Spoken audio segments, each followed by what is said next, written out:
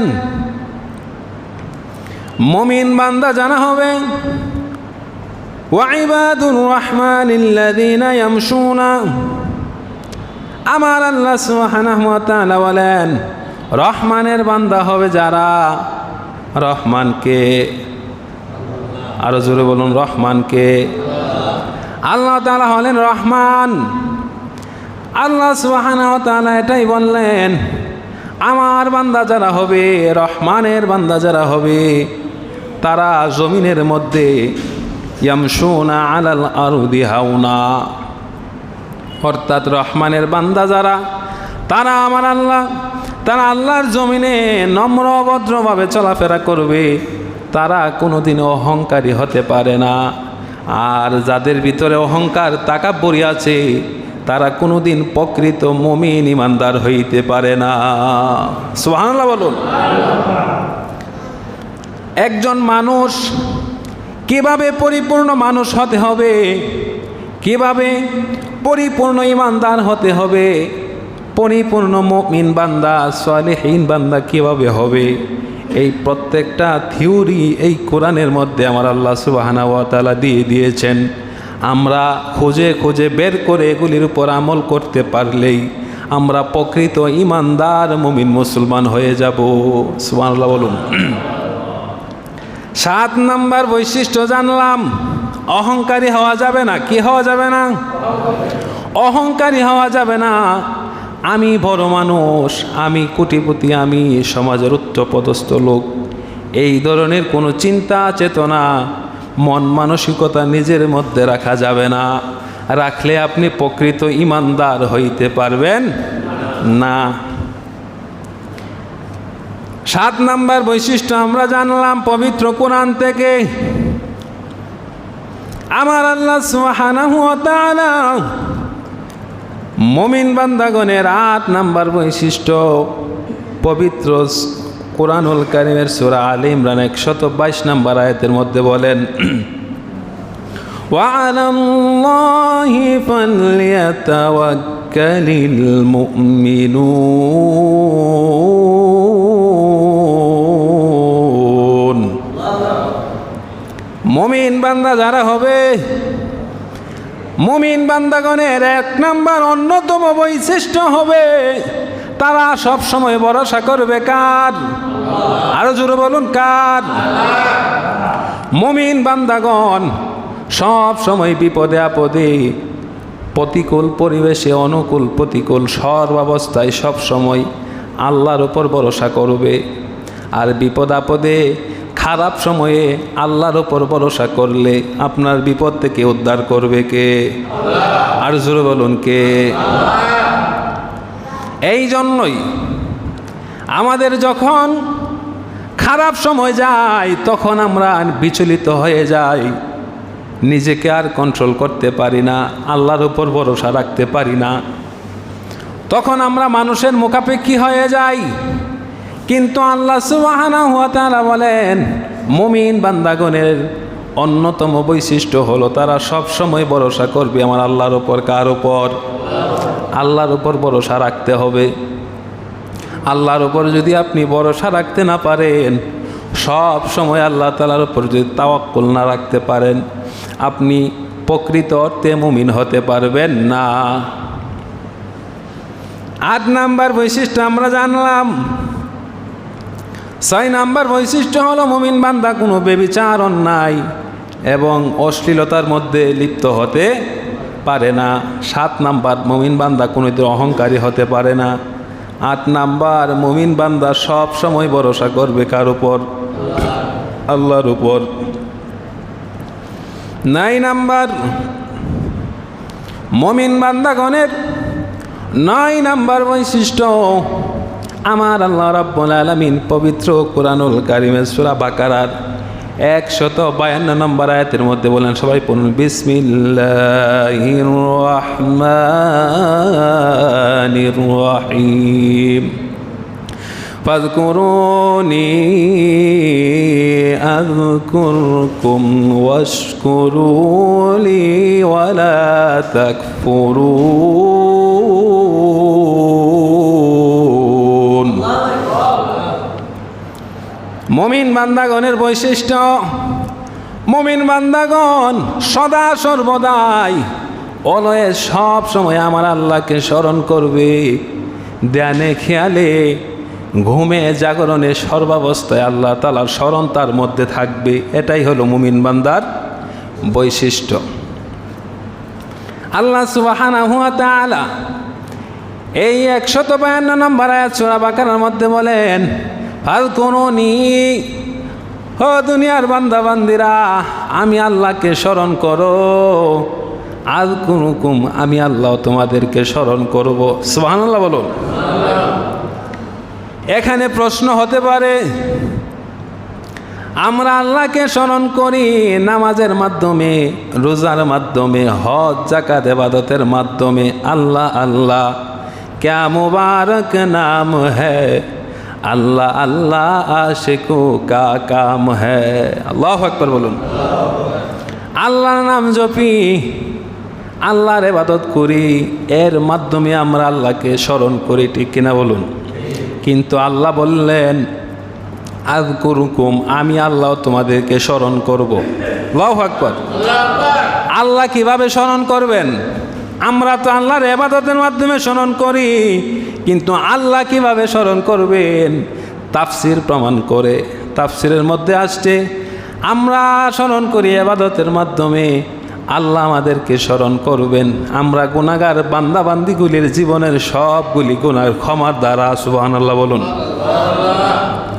আমরা যে গুনাহ করেছি, অন্যায় করেছি, পাপ করেছি, এইগুলি আমাদের আমল নামা থেকে ক্ষমা করে দিবেন। এর মাধ্যমে আল্লাহ আমাদেরকে স্মরণ করবে। আল্লাহর স্মরণ দরকার আছে না নাই? সব সময় একজনের স্মরণ করব, তিনি কে? আরো জোরে বলুন, তিনি কে? আল্লাহর স্মরণ রাখলে আপনার মনের মধ্যে প্রশান্তি আসবে।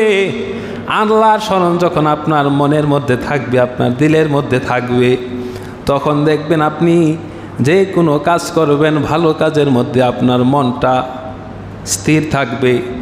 আপনি নামাজের মধ্যে আসতে আপনার মন চাইবে, আপনি কোনো খারাপ কাজের দিকে যাইতে পারবেন না, আপনার মন ওই দিকে সাক্ষী দিবে না।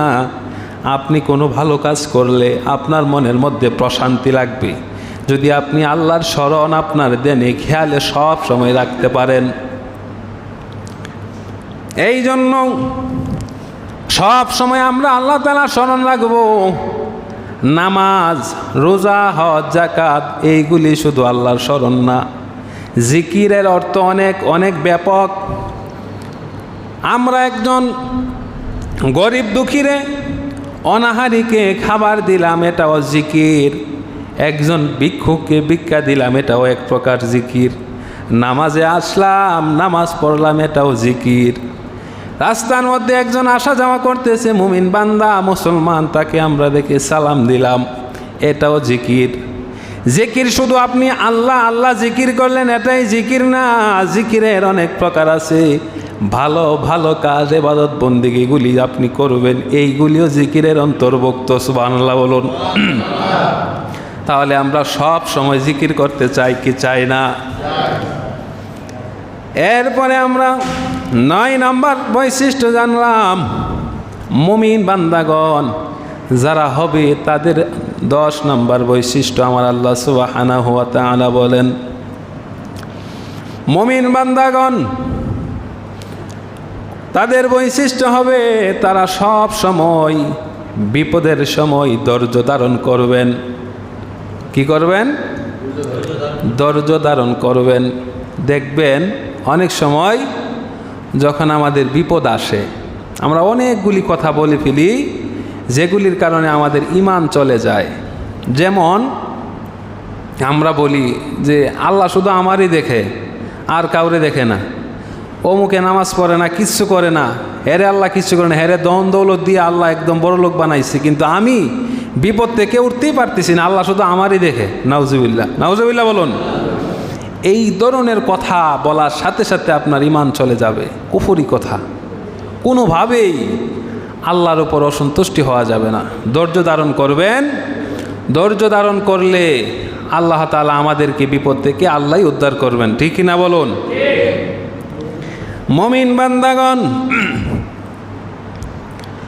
মুমিন বান্দাগণের বৈশিষ্ট্য অন্যতম হলো তারা সব সময় ধৈর্য ধারণ করবেন, আল্লাহর উপর তাওয়াক্কুল ভরসা রাখবেন। ধৈর্য ধারণ করবেন এবং আল্লাহ যে অবস্থায় রাখবেন এই অবস্থায় থাকার পরেও সে সব সময় আল্লাহর শুকরিয়া আদায় করবেন। কার শুকরিয়া আদায় করবেন? আল্লাহর শুকরিয়া আদায়। আল্লাহ সুবহানাহু ওয়া তাআলা পবিত্র কোরআনুল কারীমের সূরা বাকারার 153 নম্বর আয়াতের মধ্যে বলেন, ইয়া আইয়ুহাল্লাযীনা আমানুস্তাঈনু বিস-সাবরি ওয়াস-সালাহ ইন্নাল্লাহা মা'আস-সাবিরিন। আল্লাহ সুবহানাহু ওয়া তাআলা বলেন, ইয়া আইয়ুহাল্লাযীনা আমানু, হে ঈমানদারগণ, ইয়া আইয়ুহাল্লাযীনা আমানুস্তাঈনু বিস-সাবরি ওয়াস-সালাহ, তোমরা সবর এবং নামাজের মাধ্যমে আমি আল্লাহর কাছে চাও। নামাজ এবং সবর এবং ধৈর্য ধারণের কথা বললেন। এরপরে বললেন ইন্নাল্লাহা মা'আস-সাবিরিন, নিশ্চয় আমি আল্লাহ ধৈর্যশীলদের সাথেই আছি। সুবহানাল্লাহ বলুন। কার সাথে থাকেন আল্লাহ? ধৈর্যশীলদের সাথে। বিপদ আসলে আমরা এলোমেলো হয়ে যাই, কখন কি বলি কখন কি করি কোনো কিছু বলতে পারি না। বিপদটা আসার সাথে সাথে আমরা একদম এলোমেলো হয়ে যাই। কিন্তু না না না, আপনার যখন বিপদ আসবে, বিপদটা আসার পরে আপনি যদি ধৈর্য ধারণ করতে পারেন আল্লাহর উপর ভরসা রেখে, তাহলে এই সময়টা যদি আপনি পার করতে পারেন আপনার জন্য অচিরেই সুখের দিন সামনে আসতেছে। সুবহানাল্লাহ বলুন। এই ব্যাপারে আল্লাহ সুবহানাহু ওয়া তাআলা পবিত্র কোরআনুল কারীমের সূরা ইনশিরাহের মধ্যে বলেন, ফা ইন্না মা'আল উসরি ইউসরা, নিশ্চয় কষ্টের পরে সুখ রহিয়াছে। সুবহানাল্লাহ বলুন। আপনার যখন কোনো বিপদ আসবে, যখন দেখবেন একদম বেশি বিপদ এসে গেছে, আপনার চতুর্দিকে বিপদ, আপনি কোনো দিকে আপনি শান্তিতে নাই, তখন আপনি বুঝবেন, আপনি মনে মনে ধারণা করে নেবেন যে আপনার সুখের সময়, আপনার ভালো সময়টা অতি নিকটে এসে গিয়েছে। সুবহানাল্লাহ বলুন। আরো জোরে বলুন সুবহানাল্লাহ। এটা কার কথা? আল্লাহর কথা। আল্লাহর কথা মানেন তো সবাই? বিশ্বাস করেন তো? তাহলে বিপদ আসলে ধৈর্যহারা হবেন না। আপনি ভাববেন, আপনি ভেবে নেবেন যে আমার বিপদ যখন বেশি হয়ে গেছে, অশান্তি যখন বেশি হয়ে গেছে, আমার সুখের দিন এবং ভালো সময়টা অতি নিকটে আসতেছে। সুবহানাল্লাহ বলুন। এই সময়টা যদি আপনি কিছুদিন কষ্ট করে আলহামদুলিল্লাহকে সাথে নিয়ে ধৈর্য ধারণ করে দিনটি পার করতে পারেন, দুনিয়ার মধ্যে আপনি সবচেয়ে সুখী বান্দাদের অন্তর্ভুক্ত হয়ে যাবেন। সুবহানাল্লাহ বলুন। আপনি যে অবস্থায় থাকবেন, সুখে থাকেন আর দুঃখে থাকেন, ভালো থাকেন আর খারাপ থাকেন, সুস্থ থাকেন আর অসুস্থ থাকেন, সব সময় একজনের শুকরিয়া আদায় করবেন, তিনি কে? আরো জোরে বলুন, তিনি কে? আল্লাহ সুবহানাহু ওয়া তাআলা পবিত্র কোরআনুল কারীমের সূরা ইব্রাহিমের 7 নম্বর আয়াত আল্লাহ সুবহানাহু ওয়া তাআলা বলেন, লা ইন শাকারতুম লা আযিদান্নাকুম ওয়া লা ইন কাফারতুম ইন্না আযাবি লাশাদীদ।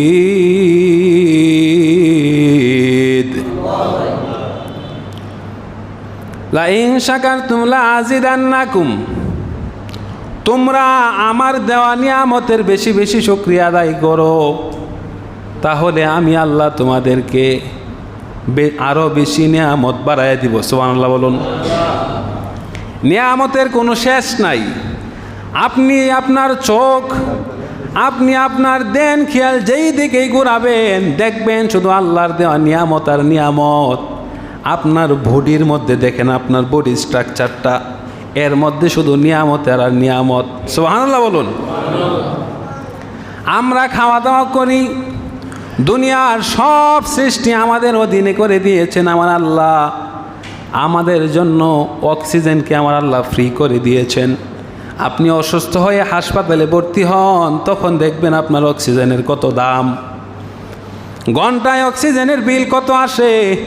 আর আমরা হাজার হাজার ঘন্টা অতিক্রম করি অক্সিজেন ফ্রিতে আসা যাওয়া করে আমাদের। এটা আমার আল্লাহ আমাদেরকে ফ্রি করে দিয়েছেন, কোনো বিল দিতে হয় না। কি দিতে হয় না? বিল দিতে হয় না। কিন্তু আমার আল্লাহ বলেন, এই নিয়ামতের বিল হলো নিয়ামত আমি আল্লাহ তোমাদেরকে দিয়েছি, এর প্রতিদান হিসেবে তোমরা আমি আল্লাহর বেশি বেশি করে শুকরিয়া আদায় করো। সুবহানাল্লাহ বলুন। আমার আল্লাহ আমাদের কাছ থেকে কোনো টাকা পয়সা চায় না। এই যে আমাদেরকে হাজারো lakh crore million billion trillion অগণিত অসংখ্য নিয়ামত আমার আল্লাহ আমাদেরকে দিয়েছেন, এর বিনিময়ে কোনো কিছু চাই না, বেশি বেশি নিয়ামতের কথা বলেছেন। নিয়ামত যদি আমরা শুকরিয়া আদায় না করি, ওয়ালা ইন কাফারতুম, যদি তোমরা নিয়ামতের শুকরিয়া আদায় না করো, কি হবে? ইন্না আযাবি লাশাদীদ, তোমাদের কাছ থেকে নিয়ামতগুলি ওটায় নিব এবং তোমাদেরকে কঠিন শাস্তির আওতাভুক্ত করে নিব। নাউজুবিল্লাহ বলুন। আরো জোরে বলুন নাউজুবিল্লাহ। শুকরিয়া আদায় করতে আমাদের কোনো লস আছে? আল্লাহ আমাদেরকে এত কিছু দিয়েছেন, এর কোনো হিসেব নাই। কত নিয়ামত যে আল্লাহ আমাদেরকে দিয়েছেন, খাবার দাবার যা আছে দুনিয়ায় চলতে ফিরতে সবই তো আল্লাহর নিয়ামত। কি বলেন? এইগুলি আল্লাহ আমাদেরকে দিয়েছেন, কিন্তু একদিনও শুকরিয়া আদায় করি না। আপনি একটু বুকে হাত দিয়া বলতে পারবেন যে আপনি যখন পানিটা খান, পানিটা খাওয়ার পরে আপনি এই খেয়ালটা করেন যে আল্লাহ কত সুস্বাদু একটা পানি আমাদেরকে আল্লাহ দিয়েছেন, মাটির নিচ থেকে আসে, স্বাস্থ্যকর খাবার। এই খেয়ালটা করে আল্লাহর নিয়ামত হিসেবে খেয়াল করে একদিন শুকরিয়া আদায় করছেন? কিন্তু অল্প কোনে, এই বিষয়ে আমাদের কোনো খেয়ালই নেই। আমরা খাবার দাবার খাই, সুখে শান্তিতে দুনিয়ায় বসবাস করি, আল্লাহর নিয়ামত ভোগ করার পর সাথে সাথে শুকরিয়া আদায় আমরা করি না। আমরা এত বড় নাফরমান বান্দা, এই জন্যই তো আমাদের নিয়ামত আল্লাহ আমাদের কাছ থেকে উঠায় নেয়। করোনা আসে, বড় বড় ধরনের আযাব গজব আসে আমাদের, কারণ কি? শুকরিয়া আদায় করি না। আল্লাহ বলেন, ওয়ালা ইন কাফারতুম, যদি তোমরা নিয়ামতের শুকরিয়া আদায়গুলি না করতে পারো, আমি আল্লাহর দেওয়া নিয়ামতগুলি আস্তে আস্তে উঠায় নেব তোমাদের কাছ থেকে। নাউজুবিল্লাহ বলুন। শুকরিয়া আদায় করব কার? আল্লাহর শুকরিয়া আদায় করতে কোনো লজ্জা আসেনি, লজ্জা নাই, এই জন্য আমরা করিও না। মুমিন বান্দা যারা হবে তারা সব সময় শুকরিয়া আদায় করবে। আল্লাহ রাব্বুল আলামিন বলেন, আমি আল্লাহ সব সময় যারা ধৈর্যশীল এবং শুকরিয়া আদায়কারী তাদের সাথে আমি আছি। আল্লাহ বলেন, ওয়ালা তাশকুর আযকুরুনি আযকুরুকুম ওয়াশকুরুলি ওয়ালা তাকফুরুন, তোমরা শুকরিয়া আদায় বান্দার অন্তর্ভুক্ত থাকো, না শুকরিয়া ওয়ালা তাকফুরুন, না শুকরিয়া আদায়কারী বান্দার অন্তর্ভুক্ত তোমরা হইও না। শুকরিয়া আদায় দরকার আছে না নাই? সবাই বলুন শুকরিয়া শুকরিয়া শুকরিয়া জানাই, তুমি কত বড় মহান আল্লাহ, দয়ার সীমা নাই। তুমি কত বড় মহান আল্লাহ, দয়ার সীমা নাই। সবাই বলুন শুকরিয়া শুকরিয়া শুকরিয়া জানাই, তুমি কত বড় মহান আল্লাহ, দয়ার সীমা নাই। তুমি কত বড় মহান আল্লাহ। তুমি পাহাড় বাইঙ্গা সাগর করো, সাগর ভৈরা নগর গড়। পাহাড় বাইঙ্গা সাগর করো, সাগর ভৈরা নগর করো। ধনীরে গরিবে বানাও, গরিবেরে বাদশাহ মাওলা। ধনীরে গরিবে বানাও, গরিবেরে বাদশাহ। কত বড় মহান আল্লাহ, দয়ার সীমা নাই। বলুন কত বড় মহান আল্লাহ। শুকরিয়া শুকরিয়া শুকরিয়া জানাই, তুমি কত বড় মহান আল্লাহ, দয়ার সীমা নাই। তুমি কত বড় মহান আল্লাহ। আল্লাহ রাব্বুল আলামিন দুনিয়ার মধ্যে সব কিছুর মালিক। আল্লাহ কোন সময় কাকে কোন অবস্থার মধ্যে রাখে বলা যায় না, কি বলেন? আল্লাহ কারে কোন সময় কোন অবস্থার কোন হালে রাখে। এই জন্যই দুনিয়ার মধ্যে অহংকারী হওয়া যাবে না। আপনি নিজে নিজে ভাববেন আমার তো দুনিয়ার মধ্যে সব কিছু আছে, টাকা পয়সা ক্ষমতা জনবল, কোনো কিছুর অভাব নাই। কিন্তু না না না, আপনারে আমার আল্লাহ মুহূর্তের মধ্যেই বাদশাহ থেকে রাস্তার ফকির বানাইতে সময় লাগবে না, ঠিক কিনা বলুন? একটা বাদশারে পৃথিবীর সবচেয়ে বড় পরাক্রমশালী বাদশাহ, তারে রাস্তার ফকির বানাইতে আল্লাহর কয়দিন সময় লাগবে? কয় ঘন্টা লাগবে?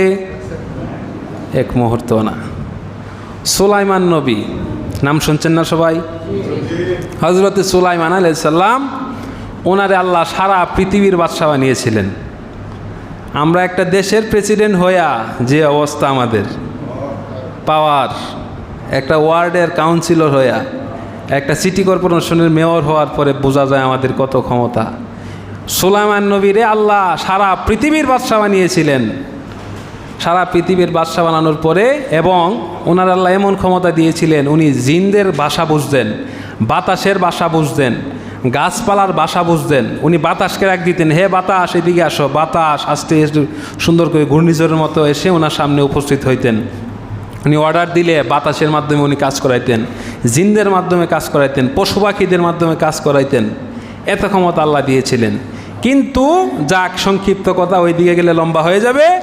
মুহূর্তের মধ্যে হযরত সুলাইমান নবীকে আল্লাহ তাআলা এই সিংহাসন থেকে নামিয়ে রাস্তার ভিখারি একদম মুসাফির বানিয়ে দিয়েছিলেন। সুবহানাল্লাহ বলুন।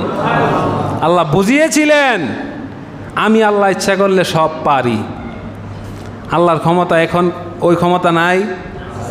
ওই ক্ষমতা নাই? থাকলেই সারে। একটু খেয়াল করে চললেন।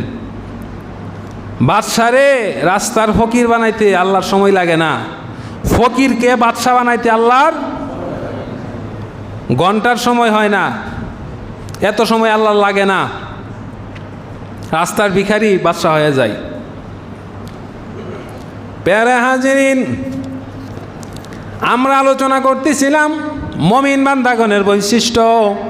মুমিন বান্দা যারা হবে, মুমিন বান্দার 10 নম্বর বৈশিষ্ট্য থাকবে, তারা ধৈর্য ধারণ করবে কার উপর? তাওয়াক্কুল করবে কার? ভয় করবে কাকে? একমাত্র ভয় করবেন আল্লাহকে, আর আল্লাহ ছাড়া আর কাউকে ভয় করবেন না। আল্লাহ সুবহানাহু ওয়া তাআলা বলেন, এরপরে আমার নবীজি হাদিস শরীফের মধ্যে বলেন, মুমিন বান্দাগণের 11 নম্বর বৈশিষ্ট্য হবে তাদের চরিত্র হবে উত্তম। কি চরিত্র? উত্তম চরিত্র হবে।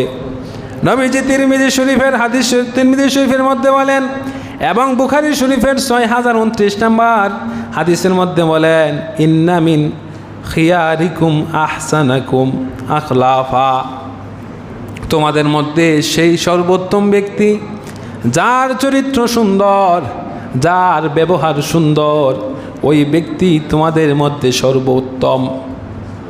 চরিত্রবান, চরিত্র সুন্দর দরকার আছে না নাই? চরিত্রবান একজন লোক, তারে দুনিয়ার মানুষও ভালোবাসে, আল্লাহও ভালোবাসে, নবীজিও ভালোবাসে, এবং তার জন্য পরকালে রয়েছে মহাপুরস্কারের ব্যবস্থা। সুবহানাল্লাহ বলুন। চরিত্র এমন একটা অমূল্য সম্পদ, চরিত্রটাকে সৎ রাখতে পারলে, চরিত্রটাকে আপনি আমি যদি কন্ট্রোল করতে পারি, তাহলে দুনিয়া এবং আখেরাতে আমার আল্লাহ আমাদেরকে সফল কাম বান্দাবান্দিদের অন্তর্ভুক্ত করে দিবেন। সুবহানাল্লাহ বলুন। এরপরে আল্লাহ সুবহানাহু ওয়া তাআলা চরিত্র সুন্দর করার কথা বলেছেন। আবার আমার নবীজি মুমিন বান্দাগণের 12 নম্বর বৈশিষ্ট্য বলতেছেন। মুমিন বান্দাগণের 12 নম্বর বৈশিষ্ট্য হবে, তারা মানুষের সাথে কথা বলার সময় হাসি মুখে কথা বলবে, মানুষের সাথে কোনোদিন খারাপ ব্যবহার করবে না, মানুষকে দূর দূর করে তাড়িয়ে দিবে না। এইটা হলো মুমিন বান্দার একটা অন্যতম বৈশিষ্ট্য। এরপরে আমার আল্লাহ সুবহানাহু ওয়া তাআলা মুমিন বান্দাগণের 13 নম্বর বৈশিষ্ট্য বলেন। মুমিন বান্দাগণের 13 নম্বর বৈশিষ্ট্য সম্পর্কে সূরা হুজরাতের 12 নম্বর আয়াতের মধ্যে বলেন, আমার আল্লাহ সুবহানাহু ওয়া তাআলা বলেন, ওয়ালা ইয়াগদাব বা'দুকুম বা'দা, তোমরা একে অপরের গীবত করো না। কার গীবত করো না? একজন আরেকজনের গীবত করো না। গীবত এটা অনেক বড় অন্যায়, কিন্তু আমরা যখন চার স্টলে বসি, কোথায় বসি? বাজারে চায়ের দোকানে বসলে দুনিয়ার যত সমালোচনা আছে সব আমাদের মনে হয়ে যায়। অমুকে এই কাজটা করছে, অমুকে ভালো না, অমুকে ওই সময় এই কাজটা করছে, অমুকে রাতের বেলায় গিয়ে ডাব চুরি করছে, এই খবরও আমাদের আছে। সব ধরনের গীবত আমাদের চায়ের দোকানে গেলে মনে হয়। এইখানে বৈশা কত সমালোচনা, কিন্তু আপনি জানেন না আপনি কত বড় ক্ষতিটা, আপনার নিজের ক্ষতিটা আপনি নিচে করতেছেন। আপনি আরেকজনের বদনাম করতেছেন, তার ভালো হইতেছে, আপনার লস। কারণ কি? আপনি যে আপনার যে নেক অর্জন করছেন, ভালো ভালো কাজ করছেন, এই সওয়াবগুলি তার কাছে চলে যাইতেছে, আর তার গুনাহ, তার যে অন্যায়ের পাপগুলি আপনার আমলনামায় আসতেছে। নাউজুবিল্লাহ বলুন। এইটা জানার পরেও গীবত কি আমাদের মুখ দ্বারা সহজে আসবে? এত কষ্ট করে নামাজ পড়লাম, এত কষ্ট করে ইবাদত বন্দেগী করলাম, এই আমলগুলি অটোমেটিক্যালি ওনার ব্যালেন্সে ট্রান্সফার হয়ে যাইতেছে। কারণ কি? মুখের দোষে। কিসের দোষে? মুখের দোষে। বৈশা বৈশা আর কোনো কাজ নাই, চগলখড়ি করি, গীবত করি। এইটা অনেক বড় গুনাহ। আল্লাহ রাব্বুল আলামিন পবিত্র কুরআনুল কারীমের সূরা হুজরাতের 12 নম্বর আয়াতের মধ্যে আমাদেরকে একটা প্রশ্ন করলেন। প্রশ্নটা হলো, আমার আল্লাহ রাব্বুল আলামিন বলেন, আয়ুহিব্বু আহাদুকুম আইয়াকুলা লাহমুন আখিহি মাইতান, ও দুনিয়ার বান্দা বান্দিরা, তোমরা কি তোমাদের মৃত ভাইয়ের গোশত ভক্ষণ করবে কিনা? আমাদেরকে আল্লাহ বললেন, হে দুনিয়ার বান্দা বান্দিরা, তোমরা কি তোমাদের ভাই যখন মারা যায় এই মৃত ভাইয়ের গোশত ভক্ষণ করবে? তখন আল্লাহ নিজেই বলেন, ফাকারিহতুমুহু, অবশ্যই না, মৃত ভাইয়ের গোশত তোমরা ভক্ষণ করবে না। ঠিক তেমনি একজন মুমিন বান্দা, একজন মুসলমান আর এক মুসলমানের গীবত করা আপন মৃত ভাইয়ের গোশত খাওয়ার চেয়ে, এর চেয়ে আরো নিকৃষ্টতম গুনাহ। জোরে বলুন নাউজুবিল্লাহ। আমরা কোনোদিন গীবত করব না। আরো জোরে বলেন, আমরা আর কোনোদিন গীবত করব না। এবং আমাদের কাছে যারা গীবত করবে, আমরা এটা তাদেরকে বলতেও দিব না, আমরা শুনবো না। কি বলেন? একজন আমাদের কাছে গীবত বলতেছে যে অমুকে খারাপ, অমুকে এইটা করছে, ওইটা করছে, এমন তেমন, আমরা তার কথাগুলি শুনবো না, বলবো না এগুলি আমার কাছে বললেন না, এগুলি আমার কাছে বলতে আসেন না। তাকে বলতে দিব না, শুনবো না, নিজেও গীবত করব না। রাজি আছেন তো ইনশাল্লাহ? এটা থেকে যদি বাঁচতে পারেন, আপনার জীবনে গুনার একটা বড় অংশ থেকে আপনি বেঁচে গেলেন। এরপরে আমার আল্লাহ সুবহানাহু ওয়া তাআলা সূরা হাশরের 9 নম্বর আয়াতের মধ্যে বলেন, তোমরা একে অন্যের প্রতি হিংসা করো না। কি করো না? হিংসা। অমুকে 20 তলা ফাউন্ডেশন দিয়ে একটা বিল্ডিং করছে, আমার ভালো লাগে না, আমার সহ্য হইতেছে না। এটা কোনো কথা? আমার এলাকার লোক 20 তলা ফাউন্ডেশন দিয়ে বিল্ডিং করব, এটা কি আমি মাইনা নেওয়া যায়? এমন ধরনের হিংসা আমাদের আছে না? এটা করবেন না, অনেক বড় অন্যায়। আল্লাহ তারে দিছে, আমারে যাই দিছে শুকরিয়া। কি বলেন? অমুকের এটা হয়েছে, তার এটা সফল, অমুকের ছেলে BCS ক্যাডার হয়ে বড় চাকরি পাইছে, এটা আমার হিংসা করার কি আছে? হিংসার কিছু নাই। কিন্তু হিংসাটা হয় শয়তানের কারণে। শয়তান আমাদেরকে ব্রেনটা ওয়াশ করে দেয়, এর কারণে আমরা হিংসা করি। কিন্তু এটা ভালো না, এটা করবেন না, কেউ হিংসা করবেন না। হিংসা, হযরত আলী রাদিয়াল্লাহু আনহু বলেন, হিংসা মানুষকে একটি আগুন যেমন একটি কাঠকে জ্বালিয়ে পুড়িয়ে শেষ করে দেয়, হিংসা মানুষের আমলগুলিকে এইভাবে জ্বালিয়ে পুড়িয়ে শেষ করে দেয়। নাউজুবিল্লাহ বলুন। হিংসা করলে লসটা কি যার করতেছেন না আপনার? আপনি হিংসা করবেন, আমি হিংসা করব, তা আমারই লস। আমার ব্রেনের মধ্যে সব সময় এটা ঘুরবে, আমার হার্টের মধ্যে অ্যাটাক পড়বে, আমার ব্রেনের মধ্যে অ্যাটাক পড়বে, আমারই তো ক্ষতি নাকি? ওই লোকের তো কিছু হইতেছে না, ওই লোকের সুখে শান্তিতে দিন কাটাতেছি, কিন্তু আমি হিংসায় মরতেছি। 24 ঘন্টা আমাদের ব্রেনে অ্যাটাক হইতেছে, লস, লাভ নাই কোনো।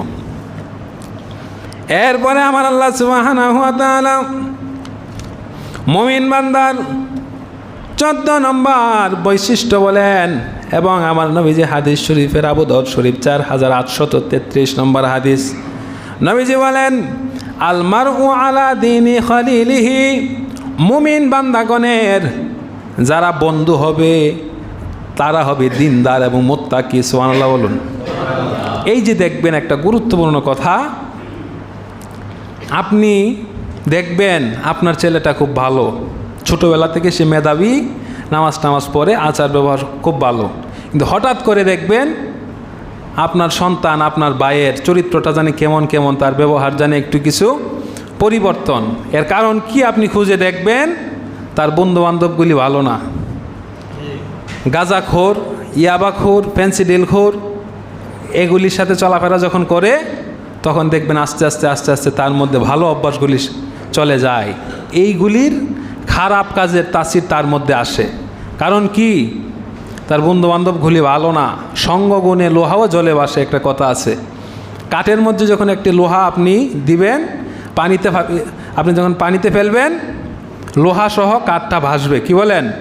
কিন্তু শুধু লোহা যখন আপনি পানিতে ফেলবেন, পানির নিচে যাবে। কারণ কি?